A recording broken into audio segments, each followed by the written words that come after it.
Hello and namaste everyone. So this is day 2 of my 30 days weight loss challenge. So morning first thing first నా supplement తీసేసుకున్నాను, thyroid supplement.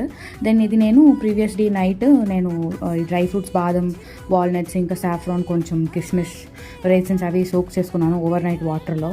So morning లేసి consume చేద్దామని. ఇదే నేను first day నుంచి second డేకి వచ్చిన change అనమాట. సో ఇట్లా తీసుకోవడం వల్ల చాలా హెల్త్ బెనిఫిట్స్ ఉన్నాయంట. మార్నింగ్ పొద్దున్న లేసి ఎర్లీ మార్నింగ్ ఫస్ట్ థింగ్ ఇది తినడం వల్ల. సో ఆ సాఫ్రాన్ వాటరు, ఇంకా బాదం, ఇవన్నీ కూడా మన కంటికి, హెయిర్కి, స్కిన్ గ్లో అవ్వడానికి, ఇమ్యూనిటీకి, వీటన్నిటికీ మంచిది. ఇంకా మనకి నచ్చకపోయినా కూడా మమ్మీతో ఇంకా మా చెల్లితో మాట్లాడుకుంటూ అలా కష్టంగా అయినా తినేసాను. But it's okay, first time కాబట్టి ఐ హ్యావ్ టు ట్రై. తినేసి ఒక 2 గ్లాసెస్ ఆఫ్ వామ్ వాటర్ తాగేసాను. సో ఈరోజు నేను జీరా వాటర్ ప్రిపేర్ చేసుకోలేదు, జస్ట్ వామ్ వాటర్ మాత్రమే 2 గ్లాసెస్ తీసేసుకున్నాను. దాని తర్వాత బ్రేక్ఫాస్ట్ కాదు, లంచ్ కాదు, it is kind of branch. నాకు పెద్దగా ఆకలే లేదు ఈ డ్రై ఫ్రూట్స్ అవి తిన్న తర్వాత. So I just have 3/4 cup of pulihora తిన్నాను. మమ్మీ స్వామికి ప్రసాదం చేసి